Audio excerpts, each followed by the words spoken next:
Bom dia, tudo bem? Boa tarde para quem é de boa tarde, boa noite para quem é de boa noite. Então, bem-vindos a todos, cidadãos, cidadãs, pessoas de fé, pessoas de bem, para esse nosso curso, talvez, nosso bate-papo, nossa conversa sobre a Palavra de Deus, sobre isso que nos alimenta, que nos conforta, que nos dá força para viver o dia a dia. Não esqueçamos, nós estamos num momento muito difícil, muito único da história da humanidade, que é essa pandemia da Covid-19, SARS-CoV-2, do coronavírus, seja qual for o nome mais apropriado. Mas a gente sabe que a gente vive num mundo de incertezas, num momento muito desalentador. Então, acho que essa conversação, que é uma forma de estar resistindo esse momento com criatividade, para que a gente não fique aí prostrado diante da realidade, não sabendo muito bem o que fazer. Então vamos aproveitar esse momento para alimentar um pouco a nossa alma, recuperar a nossa esperança de povo de Deus, esse povo sofrido ao longo da história, que vem sempre nessa caminhada dura, difícil, mas com uma certeza muito grande, que Deus está junto. Como eu estava dizendo, um povo que caminha, que sofre, mas com a certeza que Deus está junto com ele. E Deus vai se manifestando aos poucos ao longo da história. Então esses nossos encontros vão acontecer semanalmente, nós temos uma programação e nós vamos estudar o Evangelho de Marcos, que é o primeiro evangelho, embora não esteja na sequência ali da Bíblia, que primeiro vem Mateus, mas ele foi o primeiro a ser escrito e provavelmente tenha sido fonte dos outros evangelhos como Mateus, Lucas e João. Tá? Então, nesse nosso primeiro encontro, eu vou falar quem sou eu, que fala com vocês, alguns já me conhecem, outros não, a proposta desses nossos encontros, a metodologia que eu vou usar e as fontes que eu vou usar também para vocês, se quiserem aprofundar, dá uma olhada lá, ver se o que eu estou dizendo bate com os especialistas e por aí afora, tá bom? Então o título desses encontros que teremos, está programado 9 encontros, o que diz a palavra, esse é o título, o que diz a palavra, ou seja, o que está por detrás da palavra. A palavra, a Bíblia, tá? vai ser um estudo bíblico. Então o que diz a palavra, o que diz a palavra de Deus. Ok? Então vamos para o primeiro tópico aqui de hoje. Quem sou eu que vos fala? Eu sou Dirceu Vieira, meu nome é bem curtinho. Então eu vou dividir em 3 momentos. Os lugares de onde nasci até aqui hoje, os lugares que eu passei foram significantes para mim na minha história. As escolhas que fiz, algumas das principais escolhas que fiz até hoje. E os meus estudos, a minha formação acadêmica. Tá? Para não delongar demais, esses 3 pontos aí. Primeiro, os lugares por onde passei. Eu nasci em Passa Quatro, Minas Gerais, sul de Minas, lá nas terras altas da Mantiqueira, lá nas alturas, no frio, numa grota, como diz lá em Minas, bem num vale. A cidade chama Passa Quatro, porque de acordo com a história e com a realidade ali, né, para atravessar a cidade você passa 4 vezes o mesmo rio. É uma cidade que vai às margens do rio. Mas é numa grota, assim, uma cidadezinha pequenininha, 15 mil habitantes, e ela vai na grota aqui. E eu nasci ali, fui criado ali. Aos 18 anos, foi a minha primeira saída, assim, para ficar bastante tempo fora, que eu fui para o Exército. E lá eu sou filho da ditadura, né, do regime militar, nasci em 70. E lá, naquela época, assim, as propagandas sobre o Exército eram muito fortes. E como toda criança jovem, eu sonhava em fazer parte daquilo. Cantávamos o hino nacional todo dia para entrar para a sala de aula, rezávamos, então tinha as propagandas, e eu queria ser soldado, de qualquer forma, era herói. E fui para o Exército, fui para a AMAN, Academia Militar das Agulhas Negras, lá em Resende, fui como voluntário, embora eu fosse de Minas, mas como eu queria seguir carreira militar, uma das formas que eu encontrei, porta de entrada, foi me alistando e dando endereço de lá. Fui com um amigo lá de Passa Quatro, que tinha uns parentes, e entrei para a vida militar E foi uma experiência boa, né? Eu aprendi uma coisa muito boa, é um amor à pátria, patriotismo foi forte, acrescentou mais. Mas as relações humanas e hierárquicas, aquilo me incomodou muito, então eu não me encontrei ali. Passei algumas situações lá que me deixou muito decepcionado, como se dá essa relação hierárquica, que não é uma relação fraterna, mas o que manda é o lugar que você ocupa ali. Isso me decepcionou muito. Então, desisti da carreira militar, voltei para Passa Quatro e lá, aos 22 anos, eu ingressei no seminário. Fui para a vida religiosa. Aos 22, já terminando o ensino médio, no último ano do ensino médio, fui para a vida religiosa. Aí fui para Belo Horizonte, estudar, fazer as iniciações dos estudos lá. Fiz filosofia, de lá de Belo Horizonte fui para Paulínia, fazer o noviciado.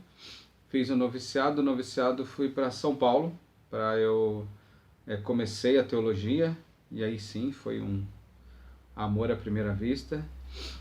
Fiquei em São Paulo um ano, depois de São Paulo voltei para Belo Horizonte, e lá em Belo Horizonte terminei os estudos teológicos. Aí voltei para São Paulo já, quanto religioso. Aí em São Paulo eu deixei a vida religiosa e entrei para a Sagrada Família, casei, é uma das coisas aqui, das escolhas grandes que eu fiz, casei e hoje moro em São Paulo. Continuo morando aqui e aqui estou, não penso em sair daqui. A única vontade de sair seria voltar para Minas, mas por enquanto aqui eu tenho minha esposa, minha filha, minha vida toda estruturada aqui e eu estou por aqui, por enquanto, tá? Então, uma segunda coisa agora são as minhas escolhas. Então, essa primeira escolha, por exército, toda escolha supõe algumas mudanças, né? Então, foi essa escolha, grande escolha aí para o exército, foi um sonho de criança, uma vontade, e foi essa uma decepção, mas eu guardo muita coisa boa, disciplina, o cuidado com o corpo, o amor à pátria, a soberania nacional, a defesa do território, essa coisa toda eu acho extremamente importante. Não que seja uma coisa fechada, mas o amor, eu tenho um amor muito grande pelo Brasil e talvez essa passagem pelo Exército seja o fundamento disso. Outra escolha que eu fiz foi entrar para a vida religiosa. Também foi uma escolha pensada, deliberada, difícil. Aos 22 anos não tinha nada na minha história que me indicasse para esse caminho. Foi uma surpresa para a família, para os colegas e tudo, que eu não tinha uma vida que tendesse por aí. Mas foi um momento muito importante na minha vida, uma transformação, uma conversão que eu agradeço até hoje. Foi muito interessante. Em outro momento eu posso partilhar essa experiência, o porquê dessa mudança, dessa guinada. Tem uma experiência muito interessante aí. Outra escolha depois também difícil foi sair, deixar a vida religiosa. Foi muito difícil. Foi também, já estava com uns 32 anos, então fiquei 10 anos, foi difícil, mas sair. Então, porque não foi nem sair, foi casar-se. Não era simplesmente sair da vida religiosa, era mudar de situação. Então eu fui para sair da vida religiosa pensando em casar. E aí sim, o casamento foi também uma escolha difícil, muito boa, e eu sou muito feliz e grato até hoje por isso. Do casamento temos uma filha, chama Sofia, linda, está aqui atrás, no quadrinho com o papai, mamãe Silvia, e até hoje a gente trabalha lá na comunidade com muito carinho, na mesma comunidade onde eu estava enquanto era religioso, eu participo até hoje, e é para vocês que eu estou fazendo esse vídeo, esse trabalho aqui, tá bom? E por último, desses 3 passos aí, os estudos. Então lá em Minas, a maior parte dos meus estudos estão lá, fiz o primário, que chamava na época, depois o ginásio, lá com os padres. Não pensava em entrar na vida religiosa, nunca pensei, mas estudei com eles lá. Tinha uma bolsa de estudo, então tinha que estudar para poder fazer valer a bolsa. Estudei, aí fui fazer contabilidade no meu último ano, né, do ensino médio, ensino já profissional, e foi que eu entrei na vida religiosa. Então, dali fui fazer tudo isso lá em Passa Quatro. Aí depois fui para Belo Horizonte fazer filosofia, fiz filosofia lá no ISTA, Instituto Santo Tomás de Aquino, mas que tem a licenciatura pela PUC. Fiz, terminei, fui para o noviciado em Paulínia, ali fiz o noviciado, vim para São Paulo, e São Paulo fiz o primeiro ano de teologia. Gostei muito, eu não queria fazer teologia, que eu queria ser religioso e não um sacerdote, então não precisava necessariamente fazer teologia. Mas quando vim fazer foi assim, foi uma revelação de fato. Eu gostei muito, muito. Aquelas questões, aquelas dúvidas que eu tinha, ali foi muito bom, que foi o momento de encontrar algumas respostas, e no fundo o que eu quero com esse trabalho é partilhar com vocês essa experiência, essa descoberta, principalmente com a Bíblia. Então foi aí que eu me apaixonei pela Bíblia, e é que eu quero partilhar com vocês essa paixão. Aí fiz um primeiro ano de teologia, gostei muito. Aí falei, bom, já que fazer teologia, vamos fazer num lugar bom, né? Não que fosse ruim aqui, mas aqui no Brasil a gente tem uma faculdade muito boa, que é dos jesuítas, lá em Belo Horizonte, e eu fui para lá, e lá foi muito bom mesmo. Então, um curso de teologia bastante puxado, forte, mas eu me identifiquei bastante, terminei teologia lá. Aí vim aqui para São Paulo, comecei aqui a minha caminhada enquanto professor, né? Era religioso e também já comecei a dar aula num colégio aqui, o Colégio dos Monges Beneditinos Olivetanos.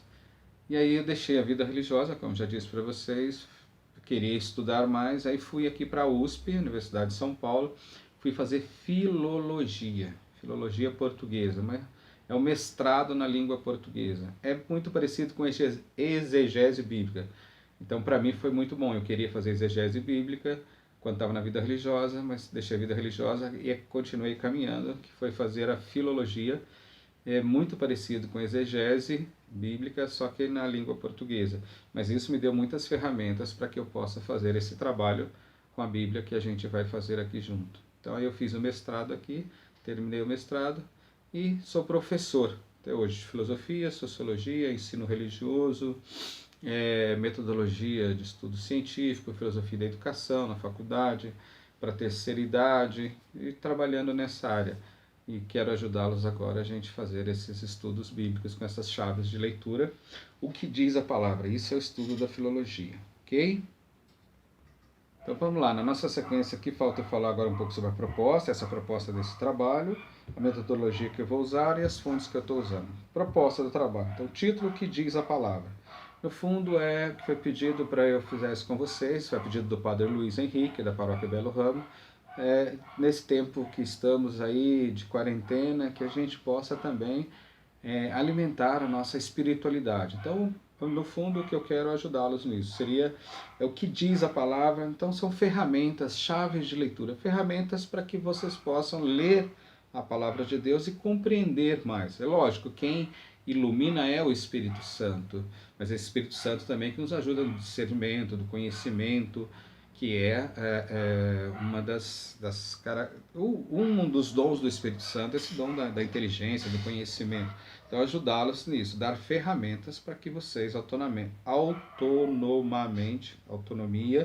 possam ler a palavra de Deus no seu momento de reflexão e, é óbvio, viver na sua vida no dia a dia, no seu contexto do dia a dia. Mas essa parte eu não vou fazer, que é a hermenêutica que a gente chama, tá? Que é a atualização. Isso cada um vai fazer na sua vida. Eu quero dar ferramentas, quero ajudá-los à compreensão da Bíblia, da palavra, o que diz a palavra, depois como ela fala no nosso dia a dia, a realidade de cada um vai, com a força do Espírito Santo, a gente vai conseguir aproveitar esses nutrientes que a palavra de Deus nos traz, nutrientes para a nossa fé. A metodologia que eu vou usar, eu uso, esse aqui é lá dos professores que eu aprendi muito bem, o professor Libânio, e isso para mim foi fundamental. Texto, contexto e pretexto. O texto é a palavra de Deus, o contexto, a época que foi escrito, os cenários, personagens, e o pretexto, qual é a mensagem, qual o objetivo daquele texto, tá? Daquele texto, naquele momento, para aquelas pessoas que estão envolvidas. Pode ver, todo texto bíblico ele tem um cenário, tem um lugar, alguns personagens, algumas pessoas ali, outros objetos, outras coisas. Isso ajuda, quanto mais você compreende o contexto histórico, político, social, econômico, melhor a gente compreende a palavra de Deus. Ela foi dada no momento. E aí sim, para quê? Qual o objetivo que foi aquilo naquele momento, Aí seria a última parte, a hermenêutica, que a gente chama atualização. O que diz para mim hoje, mas o que diz para mim hoje no meu contexto. Isso que é importante, porque se eu for falar para o que diz para mim é uma coisa, para você no seu contexto é outra, é diferente. Aí cada um fazer essa releitura de acordo com a sua realidade. Então essa é a metodologia. E por último, que eu quero mostrar para vocês, que já está ficando longo o vídeo, a ideia não era esta, são as fontes, tá? Então vamos lá. Quais são as fontes que eu vou usar? Vou usar as fontes que é a Bíblia. Como que eu vou falar da palavra de Deus sem a Bíblia? Então vai ser a Bíblia. Eu tenho aqui 5 modelos bíblicos. Vou começar com a Ave Maria. É uma Bíblia muito conhecida, foi uma das primeiras com essa zíper.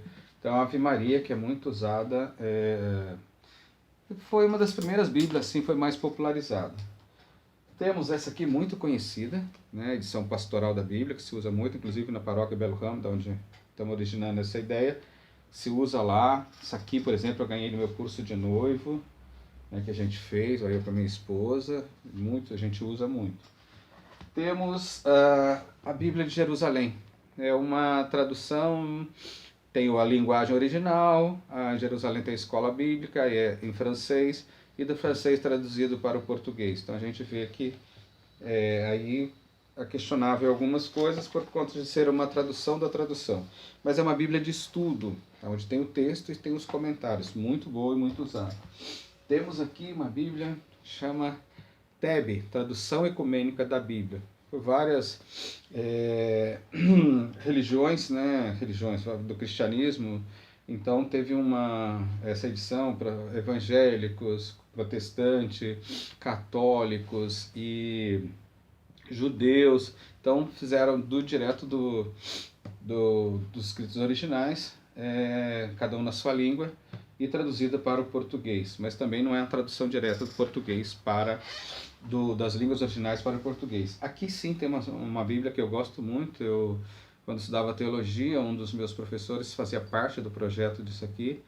É uma Bíblia da CNBB, que foi traduzida direto da língua original para o português. Então é muito mais acessível, muito mais próxima da gente.